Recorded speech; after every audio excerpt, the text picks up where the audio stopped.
क्योंकि राजभरों का 90 से 95% वोट तो हम लोग पाए हैं और लिस्ट है हमारे पास। 27 विधानसभा चुनाव में पुनः 47 पे ला देंगे हम लोग समाजवादी पार्टी को। गठबंधन करना अगर दल बदलू है तो फिर हमसे बड़े दल बदलू तो वो लोग हैं। 50 साल तक भारतीय जनता पार्टी विपक्ष में थी, उसने कभी अल्लाह और जीसस को कुछ अपशब्द नहीं कहे। 2024 में जो हमारी तैयारी है वो हम 80 की 80 सीट जीतने की योजना गाजीपुर में, और गाजीपुर में आज हमारे साथ हैं सोहलदेव भारतीय समाज पार्टी के प्रदेश के प्रवक्ता हमारे साथ हैं। इनसे बहुत सारी हम लोग बातें करेंगे और जानने का प्रयास करेंगे कि 2024 में आखिर चुनाव जो नज़दीक आ रहा है तो क्या विजन है पार्टी का। सर, सबसे पहले अपना परिचय बता दीजिए। बहुत बहुत धन्यवाद। हम आनंद तिवारी उर्फ राजू तिवारी, प्रदेश प्रवक्ता सुभाषपा हैं। सर, अभी चुनाव नज़दीक काफ़ी आ चुका है। 2024 अब बस शुरू होने वाला है, दिसंबर का लास्ट महीना चल रहा है।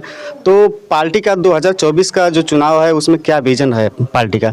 देखिए, शोषित, वंचित, दबे दबाए, पिछाड़े गए लोगों का साथ हम लोग लेके चल रहे हैं और आने वाले समय में 2024 में जो हमारी तैयारी है वो हम 80 की 80 सीट जीतने की योजना बनाए हैं और 80 की 80 सीट जीतेंगे, यही हमारी तैयारी है।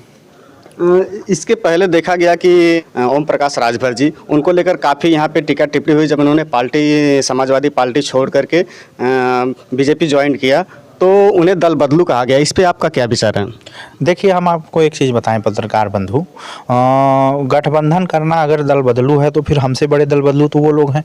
वो लोग तो हर दल से गठबंधन करते हैं, जब हम कर लेते हैं तो हम दल बदलू हो जाते हैं।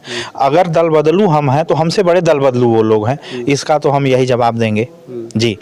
लेकिन ओम प्रकाश राजभर जब उनके पार्टी में थे, बीजेपी छोड़कर जब सपा में सम्मिलित हुए थे, तब उन्हें दल बदलू नहीं कहा जा रहा था। वही कह रहे हैं ना, हमारे कहने का वही मतलब है। जैसे हम आपके साथ थे तब दल बदलू नहीं थे, अब हम आपका साथ छोड़ के दूसरे दल में चले गए तो दल बदलू हो गए। वही बात, जो बात आप कह रहे हैं वही बात हम भी कह रहे हैं। अब हम दल बदलू हो गए। जब हम उनके साथ थे तो उन्होंने कभी नहीं कहा दल बदलू, क्योंकि हम उनके साथ थे। हम उनको 47 से 125 पहुंचा दिए, तब हम दल बदलू नहीं थे। आज जब हम उनका साथ छोड़ दिए तो हम दल बदलू हो गए। आपको पत्रकार बंधु एक याद होगा, आजमगढ़ चुनाव, लोकसभा चुनाव, जहां से हम लोग दल बदलू कहलाने लगे, वहां पे हम लोगों ने यही ना कहा था कि आप एसी से बाहर आइए, आपका भाई चुनाव लड़ रहा है, हार जाएगा 30-35 हज़ार वोट से। वो इतना ही कहना हम लोग दल बदलू हो गए, उन्होंने तलाक दे दिया। जबकि ऐसा कुछ नहीं है। हम लोग उनके साथ जैसे थे, ईमानदारी से, निष्ठा से हम लोगों ने उनको बढ़ाया, उसी तरह ईमानदारी निष्ठा से उनको घटाने की भी ताकत रखते हैं हम लोग। और 2027 विधानसभा चुनाव में पुनः 47 पे ला देंगे हम लोग समाजवादी पार्टी को। तो आखिरकार जो घोसी का चुनाव हुआ था, इसे एक तरह से शुरुआती दृष्टि से देखा जा रहा था कि आखिर चुनाव ये जो जीतेगा तो कहीं ना कहीं उसकी छवि पूरे 2024 के चुनाव में दिखाई देखी। तो इसमें जब पार्टी हार गई, सोहलदेव पार्टी समाज के समर्थन के बावजूद, तो इस पर क्या छवि में कुछ फर्क पड़ा पार्टी के? देखिए, हार जीत तो लगा रहता है। चुनाव हम हार गए, हम अपनी हार स्वीकारे भी और हमने समीक्षा बैठक भी करी, लेकिन कहीं ना कहीं से उस हार में हमें जीत नजर आई। जैसे कि 16 महीने बाद ही हमने उसी कैंडिडेट को लड़ाया और हम 84,000 वोट पाए, तो उस हार में भी कहीं ना कहीं जीत थी। और आगे आने वाले समय में पत्रकार बंधु, मैं आपको ये जुबान दे के जा रहा हूँ गाजीपुर से कि हम 2024 का लोकसभा भी घोसी जीतेंगे और 2027 का विधानसभा पुनः लाखों वोटों से हम घोसी में जीतेंगे, ये मेरा दावा है। अच्छा, सोहलदेव समाज पार्टी के इस चुनाव 2024 के जो घोसी का चुनाव हुआ था, इसमें लगभग 2 हिस्सों में कुछ हिस्सा बटा हुआ दिखाई दे। कुछ लोग सोहलदेव समाज पार्टी के दूसरे एक अलग से दल बनाकर अलग से चलने के फिराक में है, तो उनके बारे में आप क्या कहना? देखिए, हम बता रहे हैं, कुछ लोग पार्टी विरोधी गतिविधियों में थे तो उनको हम लोगों ने निकाल दिया। वो लोग हमसे अलग होके हो हल्ला मचाए थे और उन्होंने, उनके कैंडिडेट का पर्चा भी खारिज हो गया, आपने देखा होगा।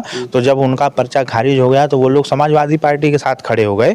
वोट तो 10 भी नहीं दिलवा पाए, लेकिन अब कहने को ठीक है कि अब जैसे हो गया काम, वो जीत गए तो अब उसी में हल्ला किए और कोई ऐसा कुछ उनका योगदान नहीं रहा। क्योंकि राजभरों का 90 से 95% वोट तो हम लोग पाए हैं और लिस्ट है हमारे पास। आप कहेंगे तो पार्टी छोड़ दिए लेकिन पीला गमछा नहीं छोड़े, इस पर क्या आपको क्या कहना चाहते हैं? अब देखिए, वो ये उन्हीं से पूछिए।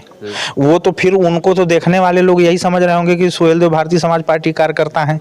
कम से कम गमछा बदल लिए होते, पुरनका गमछा से काम चला रहे हैं, पियर का नया गमछा ले लिए होते। इसमें क्या आपकी टिप्पणी क्या है? हमारी टिप्पणी यही है कि गमछा नहीं खरीद पा रहे होंगे, पुरनका गमछा लेके पियर का काम चला रहे हैं। अभी अभी राम मंदिर को लेकर काफ़ी जो लोग हैं टीका टिप्पणी कर रहे हैं, ताकि एक देखा जाता है कि सनातन धर्म के लोग, हिंदू समाज के लोग दूसरे धर्म के ऊपर टिप्पणी नहीं करते हैं, लेकिन कुछ लोग राजनीति को लेकर जो हिंदू धर्म के रहने वाले भी हैं, हिंदू धर्म को मानने वाले भी हैं, काफ़ी तीखी टिप्पणियाँ करते हैं हिंदू धर्म को लेकर ही, लेकिन हिंदू समाज ऐसा किसी धर्म को लेकर नहीं करता। इस पर आपके क्या विचार है? यही मैं चिल्लाता हूँ ना, मैं यही चिल्लाता हूँ कि 50 साल तक भारतीय जनता पार्टी विपक्ष में थी, उसने कभी अल्लाह और जीसस को कुछ अपशब्द नहीं कहे, और ये लोग 5-7 साल के विरोध में इतना घबरा गए कि प्रभु श्री राम को अपशब्द कहने लगे। पत्रकार बंधु, आप क्या ये सवाल पूछ रहे हैं? मैं शुरू से यही चिल्लाता हूँ, देखिए किसी के धर्म पे कुठाराघात नहीं करना चाहिए, धर्म सबका सम्मान करना चाहिए, सबका, हर व्यक्ति का सम्मान करना चाहिए, हर धर्म का सम्मान करना चाहिए, और हमारा भारत लोकतांत्रिक और संवैधानिक देश है, यहाँ संविधान के हिसाब से रहना चाहिए। जी। अच्छा, अभी राम मंदिर का जो उद्घाटन डेट आ चुका है, इसमें कहा जा रहा है कि सोनिया गांधी को भी न्योता मिला है, तो क्या लगता है सोनिया गांधी वहाँ पे पहुँचेंगी? अब तो आने दीजिए समय, अगर उस दिन आएंगी तो आप ही लोग हमको भी खबर देंगे, क्योंकि हमको भी आप ही लोगों से पता चलता है, मीडिया से ही पता चलता है, जो वहाँ आएगा आप ही लोगों के माध्यम से हम लोग भी जानेंगे कौन आया कौन नहीं आया। तमाम पार्टियों के तमाम जो अध्यक्ष हैं, हमारे अखिलेश यादव जो हैं सपा पार्टी के अध्यक्ष हैं, उनको भी न्योता गया होगा, लालू यादव ने, सबको गया होगा? सबको गया होगा, हाँ सबको गया। देखना ये है कि कौन कौन आता है कौन नहीं आता है। जी।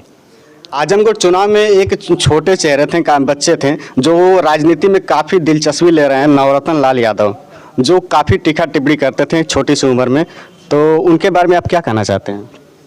उनके बारे में हम यही कहेंगे कि वो पढ़े लिखे, बिना पढ़ा लिखा हुआ इंसान, अगर आप पढ़े लिखे नहीं होते तो पत्रकार बनते नहीं बनते, आपको आता ही नहीं, तो बिना पढ़ा लिखा हुआ आदमी नेता भी कैसे बनेगा? पढ़ना लिखना जरूरी है, हम उनको यही सद्बुद्धि देंगे कि वो जाएं पढ़े लिखें। ठीक। तो अगर ये अभी छोटे से वो राजनीति में उतर चुके हैं, पढ़ाई लिखाई छोड़ करके, तो क्या आगे चल के वो राजनीति में टिक पाएंगे नवरत्न लाल यादव? कुछ नहीं, ऐसे लोगों का क्या कुछ उनका फायदा उठाया जा रहा है चुनाव में? हाँ, उनका फायदा उठाया जा रहा है, उन्हें उपहास का पात्र बनाया जा रहा है। जी हाँ। और कुछ सवाल छूट गए हैं, अगली मुलाकात होगी तो उनसे और भी बात जानने का प्रयास करेंगे। तब तक के लिए नमस्कार, धन्यवाद, जय हिंद।